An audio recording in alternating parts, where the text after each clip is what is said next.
الطاف حسین عرف طافو طبلے کی دنیا کا وہ بادشاہ جس پر طبلہ بھی عاشق ہو جایا کرتا تھا۔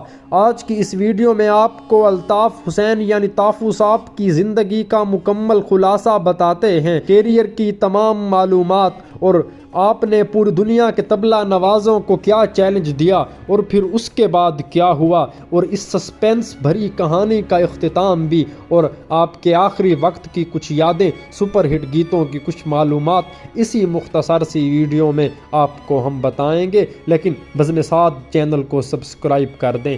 10 اپریل 1945 کو ایک لاہور کے موسیقار گھرانے میں جنم لینے والا الطاف حسین، جنہیں دنیا نے طافو خان کے نام سے جانا، استاد طافو لاہور میں پاکستان کے ایک ایسے موسیقار کے گھر میں پیدا ہوئے جہاں پر موسیقی ہی سب کچھ سمجھی جاتی تھی۔ استاد طافو نے اپنے کیریئر کا آغاز 1970 میں کیا جب آپ کا پہلا سپر ہٹ فلمی گانا سن و بلوری اکھ والیا بطور میوزک ڈائریکٹر پیش ہوا اور اسے نور جہاں نے فلم انورا میں پیش کیا تھا۔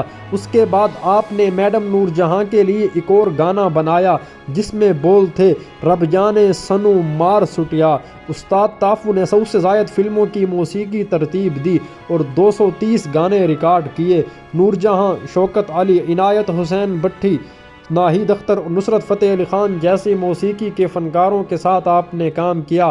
آپ کو پرائڈ آف پرفارمنس بھی ملا اور آپ یہ اعزاز حاصل کرنے والے واحد پاکستانی گٹارسٹ ہیں۔ وہ 40 سال سے میوزک انڈسٹری میں کام کرتے رہے۔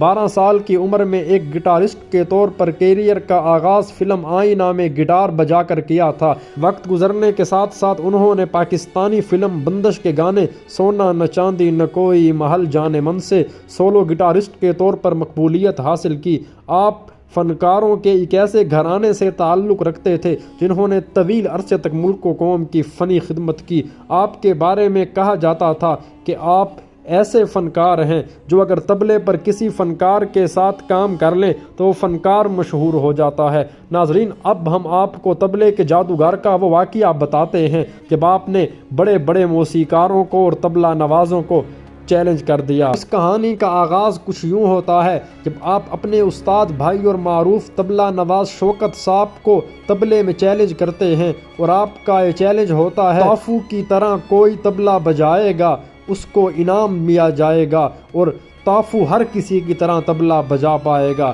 یعنی کہ یہ چیلنج دنیا کے ہر طبلہ نواز کے لیے تھا اور آج بھی ہے، جس کا جواب دینے کی کبھی کسی نے جسارت نہیں کی۔ وہ چیلنج کچھ یوں تھا، سب بھائیوں کو میرا طبلہ یاد ہے اور مجھے سب کا، اگر اب کوئی سامنے آئے اور کر کے دکھائے میں اس کا باج بجا کر دکھاؤں گا، وہ میرا بجا کر دکھا دے۔ لیکن مسئلہ یہ تھا کہ بلی کے گلے میں گھنٹی کون باندھے۔ ایک سر پھرا ہندوستان میں موجود تھا مگر کسی کو بھی جرت نہ ہوئی کہ طافو کے آگے بول سکتے۔ کیسے بول سکتا کوئی؟ وہ خود طبلے کے طالب علم تھے۔ لیکن ناظرین، سب کو یہ معلوم ہے اگر 1000 برس بھی مل جائیں تو طافو کی رفتار اتنی تیز تھی کہ کچھ ٹھیک سے پتہ ہی نہیں چلتا تھا کہ کیا ہو گیا، کون سا بول بجا۔ روایتی انداز میں طبلہ بجانے والے یہ اعتراض کرتے ہیں کہ طافو بزرگوں کے ترتیب دیے گئے طریقے سلیقے سے طبلہ نہیں بجاتے، آپ اپنے ہی انداز میں بجاتے ہیں۔ لیکن طافو نے اپنے جداگانہ انداز کو بے حد محنت سے بنایا تھا۔ وہ نہیں چاہتے تھے وہ سب کچھ کریں جو ساری دنیا کر رہی ہے، لیکن آپ کو ہم یہ بتائیں، طبلے کو ایسی نہج پر آپ لے گئے، آپ نے طبلے کو ایسے انداز سے روشناس کرایا کہ اس پر کسی کی بھی نظر نہ پڑی۔ طافو پر جو دوسرا اعتراض کیا گیا وہ یہی تھا کہ ان کا طبلے کا آغاز ہی انتہائی تیز رفتاری سے کرتے ہیں اور اسی رفتار سے گھنٹوں بجاتے رہتے ہیں۔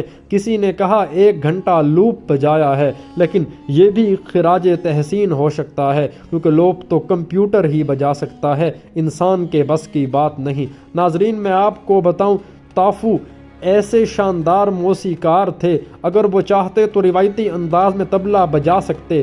جب وہ کہتے میں تمہارا انداز پہلے بجاؤں گا پھر تم میرا انداز بجانا۔ اس کا مطلب ہی یہی ہے کہ انہوں نے روایتی انداز سیکھا ہوا، اور کیوں نہ سیکھا ہو، وہ تو شاگرد میاں قادر بخش کے تھے۔ ہندوستان میں ایسا چیلنج وہی کر سکتا ہے جسے طبلے پر اتنا عبور ہو۔ ناظرین، تافو کہتے ہیں کہ آپ موسیقی کے میدان میں نئے آئے ہوں گے، لیکن تافو بہت پرانا تھا، اور تافو کو تھوڑا عرصہ پہلے مختلف بیماریوں نے آن گھیرا تھا۔ کپاتے ہاتھوں کے ساتھ بھی شاگردوں کو طبلے کے فن سے ضرور آگاہ کرتا رہتا تھا، یعنی کہ اس کا ساری عمر اوڑھنا بچھونا طبلہ ہی رہا، اور اس میں بھی کوئی شک نہیں کہ طبلے کی انہوں نے وہ خدمت کی کہ اس کی مثال نہیں تھی۔ استاد تافو کا آج یعنی 26 اکتوبر کو انتقال ہوا ہے، اور ان کے انتقال سے طبلہ مرحوم ہو گیا ہے۔